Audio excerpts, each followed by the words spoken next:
Hi dear students, welcome to Rom's classes. Today we will discuss frame of reference frame. Reference frame എന്താണെന്ന് വെച്ച് കഴിഞ്ഞാൽ ഒരു ബോഡിയുടെ മോഷനെ കുറിച്ച് നമുക്ക് പഠിക്കണമെങ്കിൽ കോർഡിനേറ്റ് ആക്സിസും അതിനകത്തുള്ള കോർഡിനേറ്റ്സുകളും ഒരു ക്ലോക്കും ആവശ്യമാണ്. അപ്പോൾ എന്നാൽ മാത്രമേ ഓരോ ടൈമിലുള്ള ബോഡിയുടെ ആ പൊസിഷൻ ചേഞ്ച് ഇത് മനസ്സിലാക്കിക്കൊണ്ട് വെലോസിറ്റി, ആക്സിലറേഷൻ, ഫോഴ്സ് ഇവയൊക്കെ നമുക്ക് കണ്ടെത്താൻ കഴിയും. അപ്പോൾ ആ ഒരു സംവിധാനത്തെയാണ് നമ്മളൊരു റഫറൻസ് ഫ്രെയിം എന്ന് വിളിക്കുന്നത്. ബേസിക്കലി ഒരു reference frame is nothing but a Cartesian coordinate axis x, y, z along with a clock. Okay. ഒരു ഇനർഷ്യൽ ഫ്രെയിം ഓഫ് റഫറൻസ് മാത്രമാണ് ന്യൂട്ടൺസ് ലോസ് ഹോൾഡ് ഗുഡ് ആവുന്നത്. നോൺ ഇനർഷ്യൽ ഫ്രെയിംസിൽ ന്യൂട്ടൺസ് ലോ വാലിഡ് ആയിരിക്കില്ല. അപ്പൊ എന്താണ് ഒരു inertial reference frame, എന്താണ് ഒരു non inertial reference frame? By definition, an inertial frame is one in which law of inertia is obeyed or valid. Or in other words, Newton's laws of motion are valid. അപ്പോൾ എത്തരത്തിലുള്ള ഒരു frame of reference ആണ് inertial frame എന്ന് ചോദിച്ചാൽ അത് ഉത്തരം a frame of reference which is either at rest or which moves with a constant velocity. They are called inertial reference frame. A reference frame which has got an acceleration is called a non-inertial frame of reference, where Newton's laws are not valid. Right.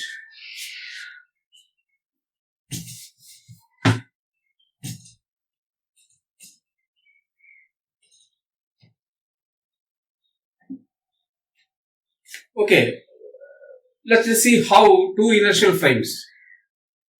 In two inertial frames, one is at rest, other moving with a constant velocity with respect to the other one.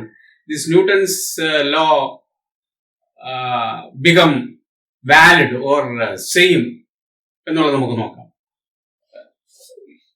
Consider a frame of reference. Let me call it as say yes.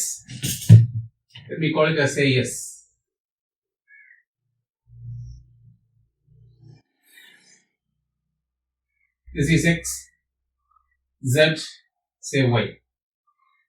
For the sake of simplicity, I am considering only, okay, no problem, z answer. And another frame of reference, s prime, whose origin is o prime, whose coordinates are x prime, y prime, z prime. And this is o. Now this s prime is moving with a velocity, say v, capital V. Got it? And this distance between, at any instant, the distance between this o and o prime, let me call it as, say, capital R. A mass m is situated at this position, m, whose position vectors, say, R and R from O, and say R prime from O prime. Both are functions of time, in the sense that the mass is moving. Got it? So R of t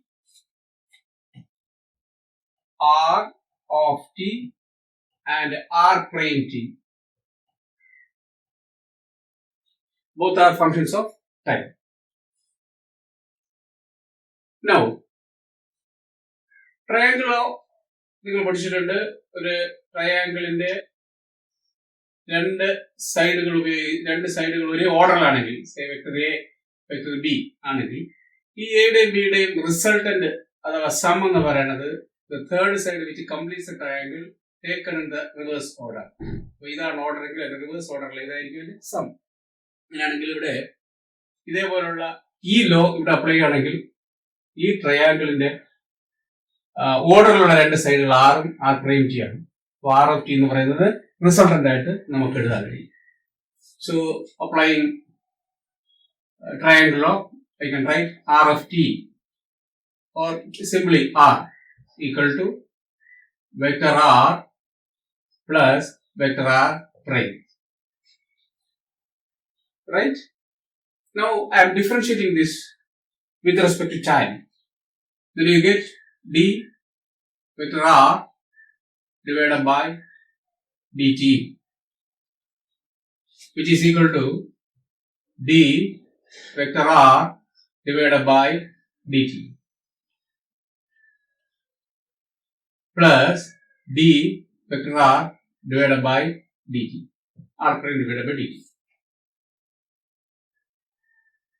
Now, this you might have studied.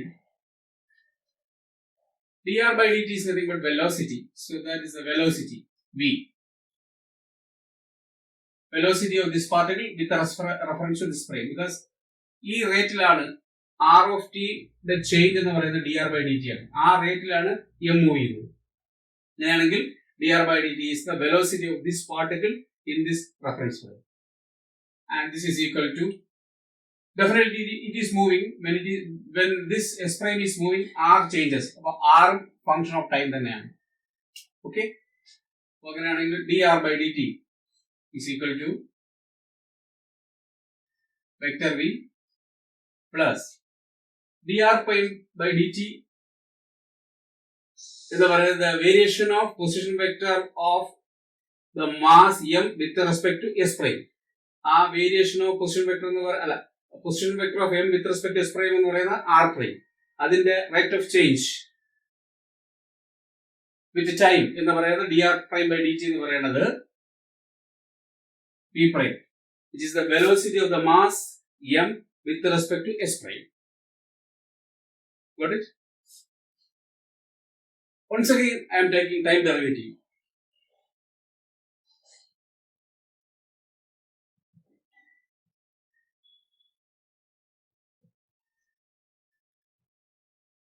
Rate of change of velocity is acceleration. Rate of change of position vector or displacement, position vector എന്ന് പറയുന്നത് change ആണ്, ഡിസ്പ്ലേസ്മെന്റിന്റെ rate of change എന്ന് പറയുന്നത്. ആ ഡിസ്പ്ലേസ്മെന്റിന്റെ rate of change ആണ് velocity. ആ വെലോസിറ്റിയുടെ rate of change ആണ് acceleration ആണ്. Therefore, dv prime by dt is equal to acceleration of the mass in with respect to s, and d capital V divided by dt equal to dv prime by dt is the rate of change of velocity of the particle with respect to s prime, which is nothing but a prime. Since v is constant, dv by dt is 0, because v when the constant velocity, okay, constant velocity ലാണ് s prime സഞ്ചരിക്കുന്നത്. അപ്പോൾ ഈ S prime എന്ന് പറയുന്ന coordinate system ഇതിന്റെ position വെക്ടറിനുണ്ടാകുന്ന rate of change എന്ന് പറയുന്നത് ആ കോർഡിനേറ്റ് സിസ്റ്റത്തിന്റെ വെലോസിറ്റിയാണ്. കാരണം coordinate system is at A particular instant, അതിന്റെ പൊസിഷൻ വെക്ടർ എന്ന് പറയുന്നത് ആർ ഓഫ് ടി ആണ്. അപ്പൊ അതിന്റെ റേറ്റ് ഓഫ് ചേഞ്ച് എന്ന് പറയുന്നത് coordinate system as a whole അതിന്റെ വെലോസിറ്റിയാണ്. ആ വെലോസിറ്റിയുടെ റേറ്റ് ഓഫ് ചേഞ്ച് എന്ന് പറയുന്നത് 0 ആണ്. കാരണം നമ്മൾ അസ്യൂം ചെയ്തിരിക്കുന്ന ആ വെലോസിറ്റി കോൺസ്റ്റന്റ് ആണ്. Okay, so this is 0, therefore a equal to a prime. Now just multiply both sides by m. Mass, രണ്ട് ഫ്രെയിം ഓഫ് റെഫറൻസിലും മാസ് സെയിം ആണെന്ന് നമ്മൾ അസ്യൂം ചെയ്യും. അപ്പോൾ പ്ലീസ് കീപ് ഇൻ മൈൻഡ്, ഇത് നോൺ റിലേറ്റിവിസ്റ്റിക് കേസിലാണ് നമ്മൾ സംസാരിക്കുന്നത്. ഇത് റിലേറ്റിവിസ്റ്റിക് കേസിൽ ഇത് ആപ്ലിക്കബിൾ അല്ല. ഓക്കെ, ഇത് ഗലീലിയൻ ട്രാൻസ്ഫോർമേഷനെ കുറിച്ചാണ് സംസാരിക്കുന്നത്. അവിടെ നമ്മൾ ലോറൻസ് ട്രാൻസ്ഫോർമേഷൻ കൊടുക്കേണ്ടി വരും. അപ്പോൾ ഇത് സ്പീഡ് ഓഫ് ലൈറ്റിനേക്കാൾ വളരെ വളരെ ചെറിയ വേഗതയിലാണ് ഈ ഫ്രെയിം ഓഫ് റെഫറൻസും മാസും ഒക്കെ സഞ്ചരിക്കുന്നു എന്നുള്ള അസംഷനാണ് ഈ കാര്യം നമ്മൾ സംസാരിക്കുന്നത്. ന്യൂട്ടോണിയൻ മെക്കാനിക്സ് എന്ന് പറയുന്നത് ലോ വെലോസിറ്റി എന്ന് പറഞ്ഞാൽ സ്പീഡ് ഓഫ് ലൈറ്റിനേക്കാളും വളരെ കുറഞ്ഞ വെലോസിറ്റിയിൽ സഞ്ചരിക്കുന്ന പാർട്ടിക്കിളിന്റെ മെക്കാനിക്സ് ആണ്. Okay, therefore multiplying both sides by m and assuming mass to be same for both the frames. This is equal to ma is nothing but vector f. This is equal to vector f prime. എന്ന് വെച്ച് കഴിഞ്ഞാൽ ഈ രണ്ട് frame of റെഫറൻസിലും ഈ മാസിന്റെ ലഭിക്കുന്ന acceleration same ആണ്, A prime എന്ന് വെച്ചാൽ അത് ആക്ട് ചെയ്യുന്ന ഫോഴ്സും സെയിം ആയിട്ടാണ് മെഷർ ചെയ്യപ്പെടുന്നത്. കാരണം ഒരേ ഫോഴ്സാണ് ഒരു ബോഡിയിൽ ആക്ട് ചെയ്യുന്നതെങ്കിൽ രണ്ട് ഫ്രെയിം ഓഫ് റെഫറൻസിലും ഒരേ ഫോഴ്സ് ആയിട്ട് തന്നെ എനിക്ക് മെഷർ ചെയ്യാൻ കഴിഞ്ഞാൽ ഈ ഫ്രെയിം ഓഫ് റെഫറൻസിനെയും അതായത് റെസ്റ്റിലുള്ള ഫ്രെയിം ഓഫ് റെഫറൻസിനെയും കോൺസ്റ്റന്റ് വെലോസിറ്റിയിൽ പോകുന്ന റെഫറൻസ് ഫ്രെയിമിനെയും നമുക്ക് വേർതിരിച്ച് കാണാൻ പറ്റില്ല. രണ്ട് സ്ഥലത്തും ന്യൂട്ടൺസ് ലോ വാലിഡ് ആകുന്നു. അപ്പൊ ഇത്തരം ഫ്രെയിം ഓഫ് റെഫറൻസിനെ വിളിക്കുന്ന പേരാണ് ഇനേർഷ്യൽ ഫ്രെയിം ഓഫ് റെഫറൻസ്. അപ്പോൾ ഇവിടെ ന്യൂട്ടൺസ് ലോ വാലിഡ് ആയി എന്ന് നമുക്ക് മനസ്സിലായി. അപ്പോൾ ഒന്നുകിൽ ഫ്രെയിം ഓഫ് റെഫറൻസ് റെസ്റ്റിലായിരിക്കണം, അല്ലെങ്കിൽ ഫ്രെയിം ഓഫ് റെഫറൻസ് മോഷനിലായിരിക്കണം. ട്രാൻസ്ലേറ്ററി മോഷനാണ് നമ്മളിവിടെ സംസാരിച്ചത്. അപ്പം ആക്സിലറേഷൻ ഉണ്ട് എങ്കിൽ അത് non inertial frame of reference ആണെന്ന് പറയും. അപ്പോൾ ഞാനൊരു സംശയം ചോദിക്കുകയാണ്, ഈ ക്ലാസ് റൂം എന്ന് പറയുന്ന ഒരു ഇനേർഷ്യൽ ഫ്രെയിം ഓഫ് റെഫറൻസ് ആണോ? ഓക്കെ, ഒരു അപ്രോക്സിമേഷൻ എന്ന നിലയ്ക്ക് it is a inertial frame of reference. പക്ഷേ അതിന്റെ strict sense it is not. കാരണം എന്ന് പറയുന്നത് എർത്ത് അതിന്റെ ആക്സിനെ ആസ്പദമാക്കി റൊട്ടേറ്റ് ചെയ്യുന്നുണ്ട്. അങ്ങനെ റൊട്ടേറ്റ് ചെയ്യുമ്പോൾ എന്ത് സംഭവിക്കും? ഒരു റൊട്ടേറ്റിംഗ് ബോഡിക്ക് ആക്സലേഷൻ ഉണ്ടായിരിക്കും. ആ ആക്സലേഷൻ റേഡിയലി ആയിരിക്കും. അതിന് സൂര്യന് ചുറ്റും എർത്ത് ഇങ്ങനെ റിവോൾവ് ചെയ്യുമ്പോൾ അവിടെയും ആക്സലേഷൻ ഉണ്ടാകും. ഈ ആക്സലേഷൻ കാരണം ഈ ക്ലാസ് റൂം എന്ന് പറയുന്നതിനും ആക്സലേഷൻ ഉണ്ടാകും. എർത്തിന്റെ ആക്സലേഷൻ ക്ലാസ് റൂമിന് ലഭിക്കും. അപ്പൊ അതുകൊണ്ട് തന്നെ ഇതൊരു ക്ലാസ് റൂം ഒരു ആക്സലേറ്റഡ് ഫ്രെയിം ഓഫ് റെഫറൻസ് ആണ്. പക്ഷേ ആ ആക്സലേഷന്റെ വാല്യൂ നമ്മൾ കണ്ടുപിടിച്ചു കഴിഞ്ഞാൽ, അതായത് A = ω²r എന്നതിനകത്ത് ഒമേഗ എന്ന് പറയുന്നത് 2π/t × r. r എന്ന് പറയുന്നത് റേഡിയസ് ഓഫ് എർത്ത്, t എന്ന് പറഞ്ഞാൽ period of period of rotation, അല്ലെങ്കിൽ അതിന്റെ ആക്സിന് ആസ്പദമായിട്ടുള്ള റൊട്ടേഷന്റെ പീരിയഡ്. t = 24 hours അല്ലേ, 24 × 3600 സെക്കൻഡ്സ് എന്നുള്ളത്. റേഡിയസ് 6400 കിലോമീറ്റർ, അതിന് മീറ്ററിലാക്കുക. കൺവേർട്ട് ചെയ്ത് കഴിഞ്ഞാൽ ഇറ്റ് കംസ് അറൌണ്ട് 0.034 m/s² എന്ന് കിട്ടും. ഇത്രയൊരു ആക്സലറേഷൻ നമുക്ക് ഫീൽ ചെയ്യുന്നുണ്ട്. പക്ഷെ ഇത് എക്സ്ട്രീംലി സ്മോൾ ആണ്. ആക്സിലറേഷൻ ഒരു ഗ്രാവിറ്റിയുടെ ഒരു വെച്ച് കമ്പയർ ചെയ്ത് കഴിഞ്ഞാൽ അതിനേക്കാൾ എത്രയോ വളരെ ചെറുത്. കാരണം 9.8 m/s² ആണ് ആക്സിലറേറ്റഡ് ഗ്രാവിറ്റി. അതിനാൽ നോക്കുമ്പോൾ ഇത് എക്സ്ട്രീംലി സ്മോൾ ആയതുകൊണ്ട് നമുക്ക് ഇത് നെഗ്ലക്ട് ചെയ്യാം. അപ്പോൾ ഒരു അപ്രോക്സിമേഷൻ നിലയ്ക്ക് നമുക്ക് ഈ എർത്തും അതിനകത്തുള്ള ക്ലാസ് റൂമും ഒരു ഇനേർഷ്യൽ ഫ്രെയിം ഓഫ് റെഫറൻസ് ആയിട്ട് കണക്കാക്കാം. Okay, now let us see what happens if this frame of reference moves with an acceleration. Means v is not a constant. If v is not a constant, this is no longer zero. dv/dt is no longer zero. So this equation becomes vector A = dv/dt is nothing but acceleration of the frame of reference, because v is not constant. So the rate at which the velocity of the reference frame as a whole changes is the acceleration of the reference frame. So it has got an acceleration, say a, for the reference frame s prime. Okay, so this equation multiplying both sides by ma prime. This is equal to f. F is equal to either f prime, or f is not equal to f prime. Rather, f is equal to some additional quantity ma prime. ഈ ma prime എന്ന് വിളിക്കുന്ന പേരാണ് pseudo force.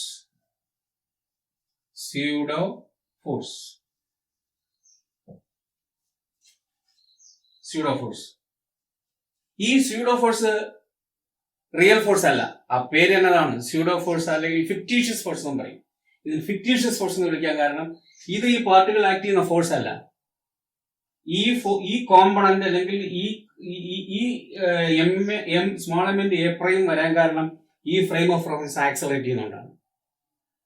ഇതിൽ നിന്ന് നമുക്ക് മനസ്സിലാവും Newton's law ഇവിടെ valid അല്ലാന്ന്. ഒരു ഫോഴ്സ് എഫ് കൊടുത്തു കഴിഞ്ഞാൽ ആ ഫോഴ്സ് ഡിഫറന്റ് ആയിട്ടാണ് നമ്മൾ രണ്ട് ഫ്രെയിം ഓഫ് റെഫറൻസിൽ മെഷർ ചെയ്യുന്നത്. ഒന്നില് F prime plus some quantity ആയിട്ടും മറ്റേതിനകത്ത് എഫ് ആയിട്ടും. ഓക്കെ, ഒന്നിൽ നമ്മൾ എഫ് ആയിട്ടാണ് മെഷർ ചെയ്യുന്നതെങ്കിൽ മറ്റേല് എഫ് പ്രൈം എന്ന് പറയുന്നത് എഫ് മൈനസ് സ്യൂഡോ ഫോഴ്സ് ആയിട്ടായിരിക്കും. രണ്ടും ഡിഫറെന്റ് വാല്യൂസ് ആയിരിക്കും. അപ്പൊ അവിടെ ന്യൂട്ടൺസ് ലോ വാലിഡ് എല്ലാം മനസ്സിലായല്ലോ. അപ്പൊ ഇത്തരത്തിലുള്ള frame of reference, frame of reference which moves with an acceleration are called non inertial frame of reference.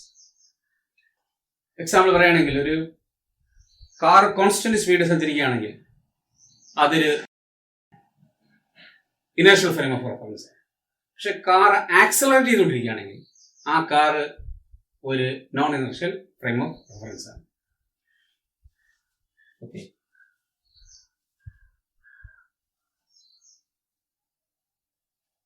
ഇതിന്റെ എക്സാമ്പിള് നമുക്ക് നോക്കാം. ഈ പലപ്പോഴും നമുക്ക് സ്യൂഡോ ഫോഴ്സും കൂടെ ഉൾപ്പെടുത്തിക്കൊണ്ട് പ്രോബ്ലം ചെയ്യേണ്ടി വരും. നോൺ ഇനേർഷ്യൽ ഫ്രെയിം ഓഫ് റെഫറൻസിനകത്തും പ്രോബ്ലംസ് നമുക്ക് സോൾവ് ചെയ്യേണ്ടി വരും. അപ്പോൾ നിങ്ങൾ മനസ്സിലാക്കുക, നമ്മൾ ന്യൂട്ടൺസ് ലോ അപ്ലൈ ചെയ്ത് ഉണ്ടെങ്കിൽ പോലും അവിടെ ഈ ഒരു കമ്പോണന്റ് അവിടെ ഉണ്ടായേ പറ്റൂ. അല്ലാതെ ഈ ഒരു കമ്പോണന്റ് ഇല്ലാത്ത കാര്യങ്ങൾ നമുക്ക് സോൾവ് ചെയ്യാൻ പറ്റില്ല. കാരണം ഇനേർഷ്യൽ ഫ്രെയിമിൽ മാത്രമേ ന്യൂട്ടൺസ് ലോസ് സ്ട്രിക്റ്റ് ആയിട്ട് വാലിഡ് ആകുന്നുള്ളൂ. അത് ഈ എക്സാമ്പിൾ ചെയ്യുമ്പോൾ യു വിൽ അണ്ടർസ്റ്റാൻഡ്.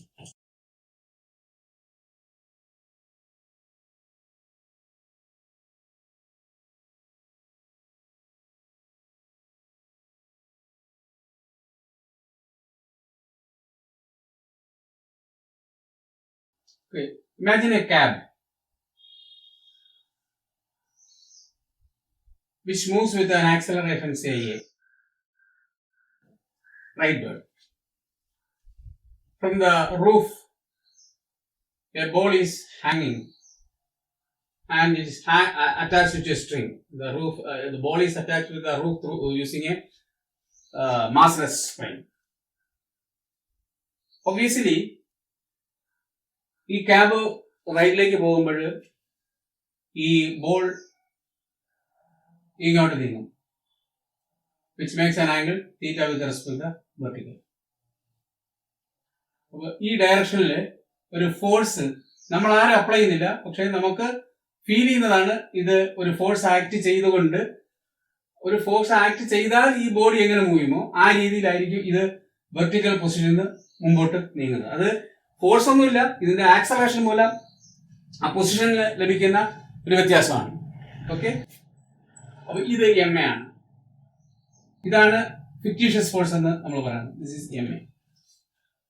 ഓക്കെ, അപ്പൊ ഈ റെഫറൻസ് ഫ്രെയിം, ഈ ക്യാബ് എന്ന് പറയുന്ന reference frame, accelerated reference frame ആണ്. ഇവിടെ നമുക്ക് ന്യൂട്ടൺസ് സെക്കൻഡ് ലോ കൂടെ ചേർത്തുകൊണ്ട് ഈ പ്രോബ്ലം എങ്ങനെ സോൾവ് ചെയ്യാൻ നോക്കാം. ഓക്കെ, ഇത് മാറ്റി വരയ്ക്കാം. This is the ball and there is A tension in the string. അതിനെക്കുറിച്ച് നമ്മൾ ഡീറ്റെയിൽ ആയിട്ട് വേറൊരു ക്ലാസ് ചെയ്യുന്നതായിരിക്കും. ഒരു സ്ട്രിങ്ങിന് ടെൻഷൻ ഉണ്ടാകുന്നത് എങ്ങനെയാണ്, അതുമായി ബന്ധപ്പെട്ട ഡീറ്റെയിൽസ് നമുക്ക് മറ്റൊരു സെഷനിൽ ഡിസ്കസ് ചെയ്യാം. എക്സ്ക്ലൂസീവായിട്ട് ടെൻഷനെ കുറിച്ച് നമ്മൾ സംസാരിക്കും. ഫോർ ടൈം ബി നമ്മൾ എങ്ങനെ മനസ്സിലാക്കുക, ഈ സ്ട്രിങ്ങില് ഒരു വലിവ് ബലം, അതായത് ടെൻഷൻ ഉണ്ടായിരിക്കും. ഇതിൽ ആക്ട് ചെയ്യുന്ന ഫോഴ്സുകളെ കുറിച്ചാണ് ഞാൻ പറയുന്നത്. ഈ മാസ് എമ്മിൽ ആക്ട് ചെയ്യുന്ന ഡിഫറെന്റ് ഫോഴ്സുകളെ കുറിച്ചാണ്. ഒരു വലിവ് ബലം, ടെൻഷൻ. ഓക്കെ, അതിന്റെ ഡയറക്ഷൻ ഞാൻ കാണിച്ചു കഴിഞ്ഞു. പിന്നെ ഇതിലെ ഗ്രാവിറ്റേഷണൽ പുൾ എം ജി, ഇതാണ് റിയലി ഇവിടെ ആക്ട് ചെയ്യുന്ന ഫോഴ്സ് എന്ന് പറയുന്നത്. റിയൽ ഫോഴ്സ് എം ജി ആണ്. പിന്നെ ആക്സലറേറ്റഡ് ഫ്രെയിം ഓഫ് റെഫറൻസ് ആയതുകൊണ്ട് ഒരു pseudo force M A prime. അപ്പൊ ഈ ഒരു അവസ്ഥയിൽ ആക്സലറേറ്റ് ചെയ്യുമ്പോൾ ഈ ഒരു അവസ്ഥയിലായിരിക്കും ഇങ്ങനെ സ്ട്രിങ്ങിലെ ബോൾ ഇങ്ങനെ നിൽക്കും. അപ്പൊ ഇത് ഇക്വിലിബ്രിയത്തിലാണ്. ഇക്വിലിബ്രിയം എന്ന് പറഞ്ഞാൽ ഇവിടെ നെറ്റ് ഫോഴ്സ് 0 ആയിരിക്കണം. നെറ്റ് ഫോഴ്സ് ഇങ്ങനെ നമുക്ക് എഴുതാം. Sigma F Y must be equal to 0, sigma F X must be equal to 0. Okay, now ഈ ആംഗിൾ തീറ്റ ആണെങ്കിൽ ഒബിയസ്ലി ഞാൻ ഇങ്ങനെ ഒരു ഇതിന് പാരലായിട്ടുള്ള ഈ ലൈൻ എടുത്തു കഴിഞ്ഞാൽ ഇത് തീറ്റ ആയിരിക്കും. ഓക്കെ, ഇത് തീറ്റ ആണെങ്കിൽ this tension will have 2 components. Vector resolution പ്രകാരം ഇതിന് 2 കോമ്പണൻസ് ഉണ്ടായിരിക്കും. ഒന്ന് ടി കോസ് തീറ്റ, ആംഗിളിന് അടുത്ത് കിടക്കുന്നത് T cos theta. The other one is say T sine theta. T sin theta.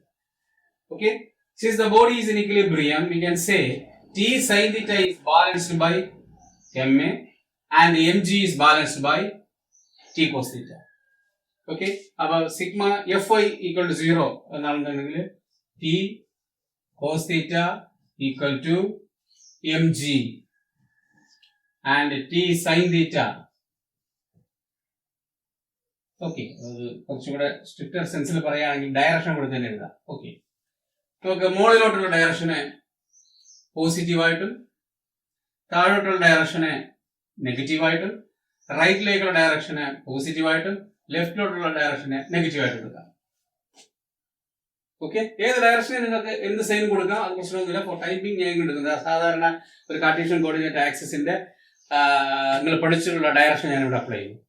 അപ്പോൾ sigma F I equal to 0 ആയിരിക്കണം ഇങ്ങനെ ഒരു കേസിൽ വരേണ്ടത്.